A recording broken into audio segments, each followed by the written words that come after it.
Hello' ছাত্ৰ ছাত্ৰীসকল, এইটো ভিডিঅ'ত আলোচনা কৰিম পঢ়াৰ টাইম টেবুল লৈ। অৰ্থাৎ পঢ়াখিনি আমি কেনেকৈ পঢ়িব লাগিব। কিছুমান ছাত্ৰ আছে ৰাতি 2 বজালৈকে পঢ়ে আৰু কিছুমান ছাত্ৰ আছে ৰাতি 10 বজালৈকে পঢ়ে বা 11 বজালৈকে পঢ়ে। এতিয়া পাৰ্থক্যটো কি? ৰিজাল্ট হওঁতে কি যিজন ছাত্ৰ ৰাতি 2 বজালৈকে পঢ়িছে সিহঁতৰ পাৰ্চেণ্টেজটো কি বেছি হ'ব, আৰু যিসকলে ৰাতি 11 বজালৈকে পঢ়িছে না ইহঁতৰ পাৰ্চেণ্টেজটো বেছি হ'ব? ইয়াক লৈ আমি আলোচনা কৰিম। গতিকে তোমালোকে ভিডিঅ'টো স্কিপ নকৰাকৈ চাই থাকিবা, মই ধুনীয়াকৈ তোমালোকক বুজাই দিম। এতিয়া চোৱা, মই যদি ইয়াত ক'বলৈ যাওঁ, যিজন ছাত্ৰই ৰাতি 2 বজালৈকে পঢ়িছে সেইজন ছাত্ৰ ৰাতিপুৱা সাৰ পাব সি 7 বজাত। 7 বজাত সি সাৰ পাব। আৰু যিজন ছাত্ৰই ৰাতি 11 বজালৈকে পঢ়িছে সেইজন ছাত্ৰই 5 বজাত সাৰ পাব। এতিয়া 2 বজালৈকে পঢ়া ছাত্ৰবোৰে ভাবি আছে যেন আমিতো দেৰিকৈ অৰ্থাৎ সাৰ পাওঁ 7 বজাত, কি আমাৰ কি ৰিজাল্ট বেয়া হ'ব নেকি? আৰু যিসকল ছাত্ৰই ভাবি আছে যেন আমি 11 বজাতে শুই যাওঁ ৰাতি আৰু 5 বজাত উঠি যাওঁ, গতিকে 2 বজালৈকে আমি পঢ়িব নোৱাৰোঁ, আমাৰ ৰিজাল্ট কি বেয়া হ'ব নেকি? ইয়াত কোনো পাৰ্থক্য নাই। যিয়ে যেনেকৈ পাৰা পঢ়াচোন, একো অসুবিধা নাই। মেইন বস্তু হ'ল তুমি যেন পঢ়ি আছা, সেইখিনি তুমি জানি শুনি পঢ়ি আছা না নাই, বুজিছা না নাই, নাই মুখস্থ কৰি আছা। চাবা, মুখস্থটো ইমান নকৰিবা। তোমালোকে ফাৰ্ষ্টত সেইটোৰ মেইন টপিক্সটো বুজিবা, তাৰপিছতে তোমালোকে সেই ষ্টাডিটো কৰিবা।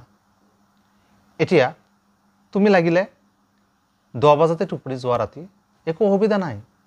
কিন্তু তোমাৰ মেইন কাম হ'ল যিটো তোমাৰ ফাইনেলৰ এক্সামৰ বছৰ, গতিকে তুমি এই সময় যেন আছে, লাগিলে দিনতেই হওক ৰাতিপুৱা হওক, যেতিয়াই সময় নোপোৱা কিয়, যাতে তোমাৰ সময় কেইটামান ভাগত ভাগ কৰিব লাগিব। এটা হৈছে টোপনি, আৰু এটা হৈছে তোমালোকৰ তোমালোকৰ গা ধোৱা, আৰু এটা হৈছে তোমালোক খোৱা। এই তিনিটা। ইয়াতকৈ আৰু তুমি এক্সট্ৰা কামত তুমি সময় নষ্ট কৰিব নোৱাৰিবা। বাকী সময় লাগিলে দিনতেই হওক বা ৰাতিতেই হওক, যিখিনি সময় পোৱা সেইখিনি তুমি পঢ়াত ধ্যান দিয়া। তেতিয়া তোমালোকৰ এই আগত শুই যোৱা বা পিছত শুই যোৱা তেনেকুৱা কোনো পাৰ্থক্য নাহে। 100% ৰিজাল্ট হ'ব, একো অসুবিধা নাই। 2 বজালৈকে পঢ়িছে তাৰো ৰিজাল্ট হ'ব, আৰু যি 11 বজালৈকে পঢ়িছে ৰাতি তাৰো ৰিজাল্ট হ'ব। 2 বজালৈকে পঢ়িছে সিহঁকালি কি কৰে, ৰাতি টোপনি যায়, গা ধুৱে আৰু ভাত খায়। আৰু যিয়ে 11 বজালৈকে পঢ়িছে সিহঁত টোপনি মাৰে, গা ধুৱে, ভাত খায়। কিন্তু বেলেগ কামত তুমি সময় নষ্ট কৰিব নোৱাৰিবা। দিনত হওক ৰাতি হওক, তুমি সময় যিমান আছে তুমি লিখাপঢ়াত লগাই দিয়া, বাছ তোমাৰ ৰিজাল্ট হ'ব। অৰ্থাৎ 2 বজা আৰু 11 বজালৈ কোনো ডিফাৰেঞ্চ নাই।